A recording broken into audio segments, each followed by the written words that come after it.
Yo, once again, it's Olab Kaluto at isang magandang good morning sa inyong lahat mga ka-Olab at mga ka-classmate dyan.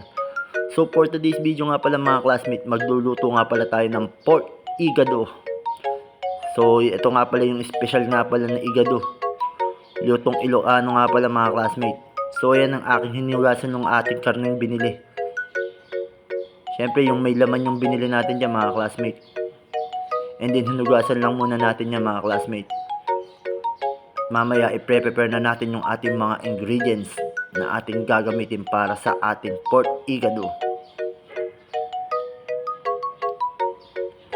So sa mga nagpapa-shoutout nga pala kay Ayan Panganiban at kay Boss Darwin. Shoutout sa inyo. At kay Jason Mercado at kay Boss Gani.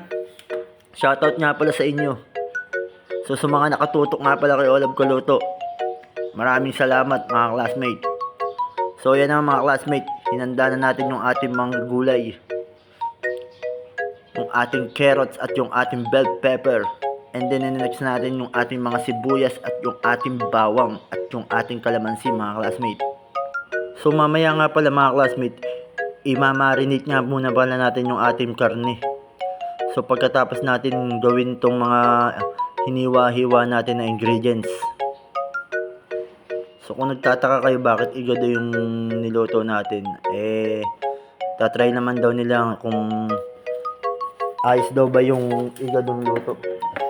Kung mauulit pa ba o hindi na. So syempre si Olab to, pasasarapin natin yan syempre.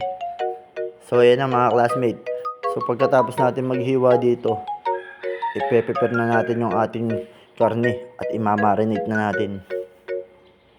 So akin dinikdik lang yung bawang. So ayun na mga classmates, imamarinate na natin yung ating karne at binuhusan na nga pala natin ng kalamansi.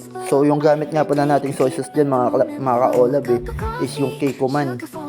So pwede naman kung anong soy sauce yung gamitin yung pang marinate Pero ito kasi yung nandito na soy sauce, kaya ito na lang ginamit natin. So binuhusan ko lang ng konting asin yan, and then minix lang natin at hinalo lang natin yung mga ka-Olab. So yan na mga ka-Olab, antayin lang natin na mababad to, and hanggang sa masipsip na yung ating nilagay na minarinate. So tatakpan ko lang to mga ka-Olab ng mga siguro mga 3 to 4 minutes lang. So yan mga classmate. So yan na mga classmate, umpisahan na nga pala natin mag-gisa. Siyempre uunahin muna natin yung ating sibuyas at yung bawang. Siyempre hindi mawawala talaga yan. Laging kasawag yan So mga classmate, and then next natin yung ating karne dyan. So palalambutan lang natin yan mga classmate. At palalabasin lang muna natin yung aroma ng ating sibuyas at yung bawang. So yun na mga classmate, lalagyan na natin yung ating karne na pork. So yan mga classmate, palalambutan lang natin to ng 5 to 6 minutes lang, okay na yan. At next natin yung ating atay. So hinalo-halo ko lang to at nilagay na natin yung ating dahon ng laurel nang sa ganun ibumango yung ating pork igado. So yan mga classmates, at nilagay na natin yung ating atay at haluin lang natin yan hanggang sa lumambot din. So tatakpan lang natin yan ng mga 3 to 4 minutes lang. At isasangkotsa na natin lahat ng mga ingredients mga classmates. So nilagay ko na nga rin pala yung ating pork cubes, yung ating nor, at yung ating soy sauce. Nilagay na rin natin at minix lang natin yan mga classmates at tinimplahan na ng paminta. So isasakotsa na natin yung ating carrots at yung ating bell pepper dyan nang sa ganun ilumambot din. So ihuli na nga pala natin yung beans dyan mga ka-Olab. So mamaya pwede na yan, pwede na natin i-serve yan. So tatakpan lang natin ng 3 to 4 minutes lang mga ka-Olab. So ayan, sinama na natin. So eto na mga ka-Olab Kaluto, ang ating pork igado.